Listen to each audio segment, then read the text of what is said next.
Hello everyone. स्वागत है आपका मेरे अपने यूट्यूब चैनल पे बिल विद पार्लियामेंट। जो आज का हमारा टॉपिक रहने वाला है या मुद्दा कह सकते हैं, वो दिल्ली ईवी पॉलिसी ड्राफ्ट 2026 2030 रहने वाला है। आखिर इस बिल में ड्राफ्ट में किस चीज़ों की बात हो रही है, और जो हाल फिलहाल जो न्यूज़ मैंने भी सुनी हो या आप लोगों ने भी सुनी है कि आने वाले समय में दिल्ली 2028 से टू व्हीलर्स को बैन कर दिया जाएगा, वो इसी ड्राफ्ट के थ्रू होने वाली है। लेकिन अभी वो हुई नहीं है, ये अभी एक ड्राफ्ट प्रपोजल है जो गवर्नमेंट को भेजा गया है। और उसके बाद जब ये एक ड्राफ्ट को जब पॉलिसीज़ जब ये इम्प्लीमेंट होंगी, तब की ये क्या स्थिति रहेगी, वो उस समय पर जाना जाएगा या देखा जाएगा। जैसा कि आप मेरे लेफ्ट साइड आप होम पेज में देख पा रहे होंगे कि पॉल्यूटेड दिल्ली लिख के मैंने एक इमेज लगा रखी है। ये दिल्ली की इमेज उस समय की है जब दिल्ली में जो हाई पॉल्यूशन जब स्टेज आ जाता है, जैसे कि ठंड के समय में जब कोहरा और पॉल्यूशन जब एक साथ मिलकर जब दिल्ली पर छा जाते हैं, तो दिल्ली की क्या स्टेटस हो जाती है। इससे दिल्ली को बहुत तरीके से नुकसान होती है। पहला, जैसे कि बच्चों का स्कूल को ऑनलाइन करना पड़ता है, हेल्थ में बहुत सारे इशू आने लगते हैं। बहुत सारे गवर्नमेंट ऑफिस को ऑनलाइन ट्रांसफ़र करना पड़ता है कि बच्चे घर से लोग कम निकल पाएँ। और दूसरे साइड में अगर right side of my page में देखें, तो ये दिल्ली का वो चेहरा है जो इस बिल को अगर हम लोग सही तरीके से, अगर ये ड्राफ्ट जो है इम्प्लीमेंट होता है, तो दिल्ली किस तरीके से दिख सकती है आने वाले समय में। तो चलिए शुरू करते हैं, आखिर इस ड्राफ्ट में किस चीज़ों के ऊपर बात कर रही है सरकार, और क्या-क्या जो बदलाव हैं वो सरकार लाना चाह रही है। और उस सबको देखते हुए अपना एक नतीजे पे पहुँचते हैं कि इस ड्राफ्ट में क्या-क्या खामियाँ और क्या-क्या चीज़ों को जो सरकार बदल सकती है, या कुछ किस तरीके से सरकार इस बिल को और ड्राफ्ट को काफ़ी अच्छे तरीके से इम्प्लीमेंट कर सकती है। तो इस बिल का जो नाम रहने वाला है वो है Delhi Delhi EV policy 20 draft 26 2030। और इसी के साथ जो दिल्ली जो है हम लोग का one of the polluted city of the world है, ये बात किसी से छुपी हुई नहीं है। लेकिन आखिर इसे पॉल्यूटेड सिटी बनाने में व्हीकल्स की जो कंट्रीब्यूशन है वो कितनी है। तो अगर जैसा कि आप देख पा रहे हैं, तो ये रफली 20 to 25% है। इसके बीच भी अगर हम बात करनी चाहें, तो जो टू व्हीलर्स की जो अकाउंटेबिलिटी आती है वो 70% में चल जाती है। अगर दिल्ली में अगर 100 गाड़ियाँ हैं, तो 100 में से 70 गाड़ियाँ तो टू व्हीलर ही हैं, जिसके कारण ये पॉल्यूशन को मतलब थोड़े बढ़ावा दे रही है। और बेसिकली उसी चीज़ से लड़ने के लिए ये दिल्ली ईवी पॉलिसी ड्राफ्ट लाया गया है। तो आखिर इस पॉलिसीज़ में बात किस चीज़ के ऊपर की जा रही है? तो जैसा कि आप देख पा रहे हैं कि जो आने वाले समय में जो कोर प्रपोज़ल है कि क्या करना चाहिए हमें कि हमारे दिल्ली वापस से हरियाली की ओर पहुँच जाए। तो जो टाइमलाइन जो इस ड्राफ्ट में प्रपोज़ किए गए हैं, वो 1 अप्रैल 2028 है। और तो इसके अंदर वो क्या कहना चाह रहे हैं? तो पहली बात तो वो कह रहे हैं कि जो नो न्यू पेट्रोल और diesel two wheeler can be registered.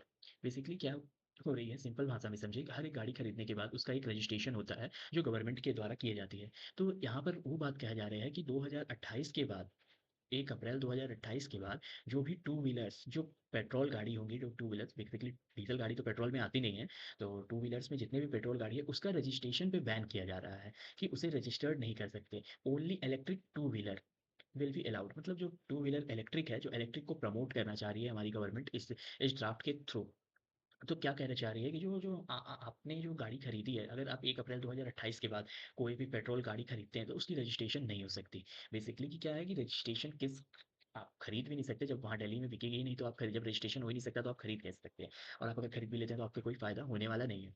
तो गवर्नमेंट यहाँ पर क्या कह रही है कि जो 1 अप्रैल के बाद जो भी गाड़ी जो रहेगी, वो या तो आपको ईवी ही लेनी पड़ेगी अगर रजिस्ट्रेशन कराना है तो। लेकिन यहाँ पर एक बात समझने के लिए है, रजिस्ट्रेशन को बैन किया गया है। अगर आपके पास पहले से कोई गाड़ी है, बाइक है, एक्सिस्टिंग पेट्रोल बाइक है, तो वो अलाउड है। और ऐसा नहीं है कि अगर आपके पास जो पहले की है जो पेट्रोल गाड़ी है, उसको सरकार चल रोड पे चलना बंद करा दे वाली है। नहीं, जो रजिस्ट्रेशन है उसके ऊपर बैन लेके आ रही है गवर्नमेंट। वो भी अभी एक ड्राफ्ट गया है, एज़ अ ड्राफ्ट गया है, अभी इसको देखते हैं इम्प्लीमेंट होने में कितना समय लगता है।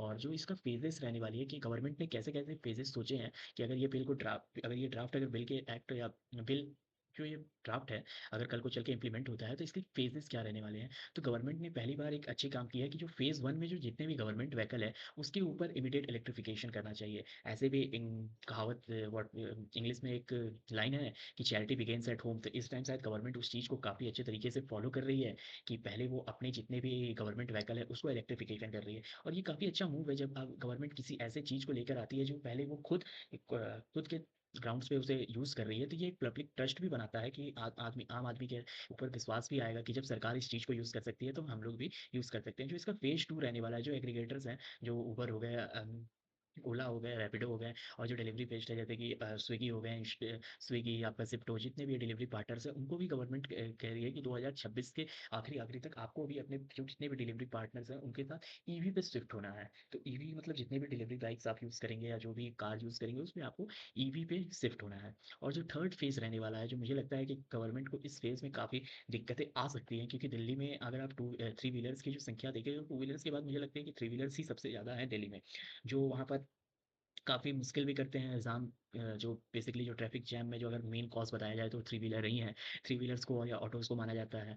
और इसके लिए भी गवर्नमेंट काफ़ी अच्छे काम कर रही है और इन्हें 2027 तक का टाइम दिया गया है कि आप लोग भी अब इलेक्ट्रिफिकेशन की ओर शिफ्ट कीजिए, क्योंकि एक समय आ गया है कि अगर हमें मिल-जुल कर दिल्ली को बचाना होगा। ये जो पॉल्यूशन है ये किसी एक के द्वारा नहीं किया जाता, हम सब ज़िम्मेदार हैं कि कैसे दिल्ली को अगर आगे बढ़ाना है तो हमें पहले अपने अगल-बगल से जितने भी पॉल्यूशन हो रहे हैं, उसे कम करना पड़ेगा। अपने घर से कम करना पड़ेगा कि जिस तरीके से जितना हो सके पॉल्यूशन कम करें। और इसके बाद जो 4th फेज़ होने वाला है, वो टू व्हीलर के ऊपर होने वाला है, जिसमें रजिस्ट्रेशन को बैन किया जाएगा। मैं फिर कहता हूँ कि रजिस्ट्रेशन को बैन किया जाएगा। एक्जिस्टिंग जो गाड़ियाँ हैं, जो दिल्ली में चल रही हैं, उसके ऊपर कोई बैन नहीं आने वाली है टू व्हीलर्स के ऊपर, एज़ पर नाउ। मतलब अभी जो ड्राफ्ट में कहा गया है, वो इतना ही है। और इससे अगर हम देखें तो काफ़ी अच्छा इम्पैक्ट ये गवर्नमेंट के साइड से भी दिख रहा है और पब्लिक ट्रस्ट भी काफ़ी अच्छा बिल्ड होगा। क्योंकि अगर आप देखें तो एक तरीके से पहले सरकार अपनी सारी गाड़ियाँ वो कर रही है, उसके बाद मार्केट को रेगुलेट कर रही है। इन लास्ट मतलब लास्ट के टाइम में देखें तो आप पे जब प्राइवेट इंडिविजुअल्स के ऊपर आ रहे हैं, मतलब प्राइवेट व्हीकल को एकदम लास्ट स्टेज बनाया गया है एज़ अ सोशल सेंसिटिव। मतलब इसको मान भी सकते हैं, अगर कोई भी पॉलिसीज़ अगर आप डायरेक्ट अगर प्राइवेट व्हीकल्स के ऊपर अगर लगा देते हैं, तो वो काफ़ी मतलब खराब हो सकती है। जैसा हाल-फिलहाल में आपने देखा होगा कि वो जो दिल्ली में और भी जो गाड़ियों के जो 10 साल डीज़ल्स के हैं, उसके भी बहुत सारे साइड इफ़ेक्ट हैं। लेकिन ये दिल्ली को बचाने के लिए हमें सबको मिलकर काम करना होगा। और अगर आप सोचें कि अगर कि ऐसा क्यों कर रही है दिल्ली गवर्नमेंट कि टू व्हीलर्स को ही मतलब एकदम बेसिक क्यों रखा गया है? तो इसमें क्या है ना, जो मैसिव स्केल, जैसा मैंने पहले भी आपको बताया है कि 67 टू 70% ऑफ व्हीकल जो दिल्ली में है, वो रिप्रेज़ेंट कर रहे हैं एज़ अ सिंगल सोर्स। मतलब ये सिंगल सोर्स है पॉल्यूशन के लिए। जो 25% अगर जा रहा है, तो उसमें से 25% में 70% जो है, ये टू व्हीलर से ही आ रहे हैं।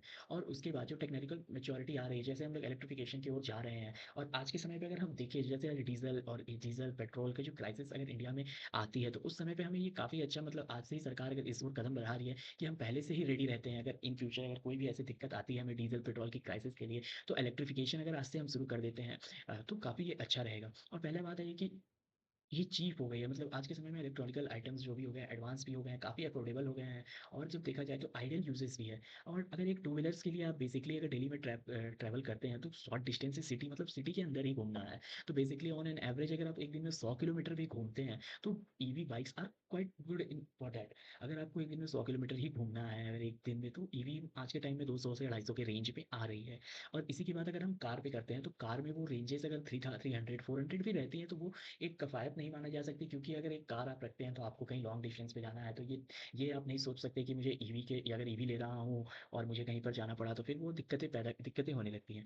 इसीलिए टू व्हीलर्स को इसीलिए प्रायोरिटी किया गया है कि भाई इसके ऊपर पहले काम किया जा सकता है। अगर ईवी पहले अगर टू व्हीलर में आ गई, तो उसके बाद जब आदमी हैबिचुअल हो जाएगा उस चीज़ को लेकर, तो आगे और अच्छे से काम कर सकता है। और पहले क्या है कि लो बैरियर है एंट्री करने के लिए, कि सिग्निफाइंग अगर टू व्हीलर, बिकॉज़ देखा जाए, जैसा कि आप देख सक पाते हैं कि जो मार्केट्स हैं वो काफ़ी फास्टर एडॉप्ट कर रही हैं ईवीज़ को। ऐसी नहीं है कि ईवी की बाइक्स जो आ रही हैं मार्केट में, जो आए हैं अभी, काफ़ी अच्छे-अच्छे तरीके की बाइक आ रही हैं और बहुत अच्छे मॉडल्स में भी सब आ रही हैं बाइक को। और ये काफ़ी मतलब अच्छी रहेगी मिडल क्लास के लिए और सबके लिए भी।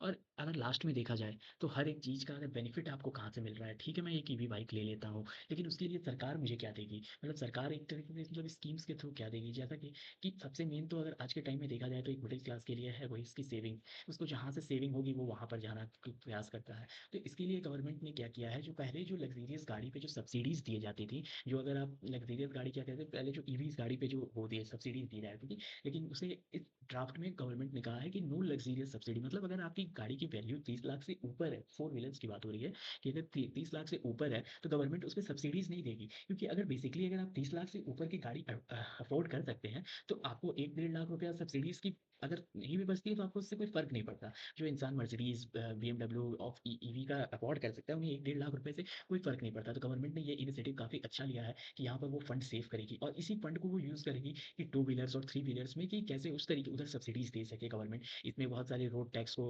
एग्ज़ेम्प्ट किया दिया जाएगा। रजिस्ट्रेशन फ़ी जो आज के टाइम में बहुत ज़्यादा रहती है, टू व्हीलर्स हो या फोर व्हीलर्स हो, उसे भी वेव ऑफ कर दिया जा रहा है। तो ये सब चीज़ काफ़ी अच्छी चीज़ है और अगर स्क्रैप के लिए भी देखा जाए तो बेनिफिट अप टू 1 लाख दिया जा रहा है अगर आपका ओल्ड BS4 गाड़ी है, उसको भी आप इंश्योर करा रहे हैं और स्टिल अवेलेबल बेनिफिट अगर आपकी गाड़ी 30 लाख से नीचे की है, तो अगर ईवी ले रहे हैं, तो आपको उसपे 100% टैक्सेस एक्सेम्प्ट कर दिया जाएगा। रजिस्ट्रेशन फ़ी आपको वेव ऑफ कर दी जाएगी। लेकिन गवर्नमेंट ने यहाँ पे एक अच्छी काम की है, जो benefit not available for the car above 30 lakhs. तो आपने जो गवर्नमेंट ने जो लाइन सेट की है, वो भी काफ़ी सोच के ही सेट की है कि 30 लैक्स बेसिकली अगर एक मिडिल क्लास के घर में अगर एक गाड़ी देखी जाए, तो वो 24 लाख से 24 lakh, 25 lakh max to max जा सकती है, 26 लाख, 27 लाख तक, अगर एक प्रीमियम मिडिल क्लास गाड़ी देखा जाए तो। और इसी के बाद अगर इसी के साथ अगर हम और देखना चाहें तो ये मुझे जो ओवरऑल जो ड्राफ्ट बिल में लगा और काफ़ी चीज़ें थी जो इस बिल में इम्प्लीमेंट मतलब मुझे देखने को नहीं मिली। जैसे कि अगर कोई और गाड़ी जो दिल्ली के बाहर रजिस्टर्ड है, उसके लिए क्या गवर्नमेंट करने वाली है, या फिर और देख सकते हैं कि इसकी लूपहोल्स में अगर देखा जाए तो फिर ठीक है, गवर्नमेंट्स गाड़ी को लिए आप वो कर देंगे कि इम्प्लीमेंट हो जाएगा। और फिर क्या हो रहा है कि अगर कोई इंसान बाहर से कोई गाड़ी रजिस्टर्ड करके लेकर आ रहा है, उसके लिए क्या है, BH नंबर सीरीज़ जो भारत नंबर सीरीज़ है, उसके लिए क्या रूल्स एंड रेगुलेशन रहने वाले हैं। और भी बहुत चीज़ें इनका पॉजिटिव और जो main of the key batteries के लिए आपने इतने बड़े तो पॉलिसीज़ को आप लेकर आ गए हैं, लेकिन इतना बड़े पॉलिसीज़ को हैंडल करने के लिए आपके पास इंफ्रास्ट्रक्चर में क्या है। हाँ, बल्कि आपने ड्राफ्ट में बताया गया है कि बहुत सारे जो इन्वेस्टमेंट किए जाएंगे बैटरी रिप्लेसमेंट ग्राउंड पे यूज़ की जाएगी, मतलब ऐसे इंफ्रास्ट्रक्चर को डेवलप किया जाएगा कि अगर आपकी बाइक की बैटरी डिस्चार्ज हो गई है, तो वो बैटरी निकाल के आप उस सब स्टेशन में रख के दूसरी बैटरी को यूज़ करके ले जा सकते हैं। इससे भी काफ़ी फ़ायदा होने वाला है लोगों का कि उन्हें बैठना नहीं पड़ेगा, मतलब वेटिंग पीरियड काफ़ी कम हो जाएगी। और इसी के साथ मुझे जहाँ तक दिखता है कि इस बिल के तो मैक्सिमम काफ़ी अच्छे पॉजिटिव इम्पैक्ट भी आने वाले हैं, क्योंकि अगर देखा जाए तो दिल्ली में जो पॉल्यूशन से जो बुरे हाल लोगों के होते हैं, उससे अच्छा है कि कोई ऐसी पॉलिसी से लाकर धीरे-धीरे गवर्नमेंट अगर इम्प्लीमेंट करती है, तो काफ़ी अच्छा इससे ग्राउंड मिलना चाहता है। मेरी ओर से इतना ही था और अगर ऐसे ही अच्छे वीडियोज़ और इन्फॉर्मेटिव वीडियोज़ के लिए हमारे चैनल को आप सब्सक्राइब कर सकते हैं। और इसी के साथ आपसे अलविदा लेता हूँ। कल फिर मिलेंगे कोई एक नए पॉलिसीज़ ड्राफ्ट के साथ। और हमारे चैनल का मोटिव ही यही है कि कैसे हम उस सदन या पार्लियामेंट की बात को सड़क तक या आम लोगों तक लेकर आएँ, जो बेसिकली जिनके लिए वो पॉलिसीज़ बनाई जाती है। अगर आज के समय में देखें तो सरकार कई ऐसी पॉलिसीज़ बना के रखी हुई है, जिसके बेनिफिट आम आदमी ले नहीं पाते। क्यों नहीं ले पा रहे? क्योंकि उन्हें उस पॉलिसीज़ के बारे में पता नहीं है। तो हमारे चैनल का मोटिव भी यही है, और मोटो ही कह लें, मोटो भी यही है कि कैसे हम जो पार्लियामेंट में हर एक छोटी सी छोटी चीज़, हर एक छोटी सी छोटी बिल हो गई या किसी कमेटी की रिपोर्ट हो गई, उसे कैसे हम आप लोगों तक पहुंचा पाए। तो मेरी बस आपसे इतनी ही गुजारिश है कि अ, इस छोटी सी जर्नी में हमारा और आम लोगों को ये बात पहुंचाने के लिए हमारे चैनल को जितना से जितना हो सके शेयर करें। और अगर ऐसी कोई चीज़ रह गई जो मेरे द्वारा छूट गई हो, या मैंने उसे इग्नोर किया हो, या फिर या कोई गलती मुझसे हो गई हो इस वीडियोस को रिकॉर्ड करने के दौरान, या कुछ मैंने गलत बोल दिया हो, तो आप मुझे वो कमेंट बॉक्स में बता सकते हैं। और कोई भी ऐसी सजेशन जो आपको अच्छी लगे, जो आने वाले समय में मैं यूज़ करूँ, तो उससे काफ़ी मेरी वीडियोस पे अच्छा असर भी आ सकता है, वो भी आप मुझे बता सकते हैं। धन्यवाद।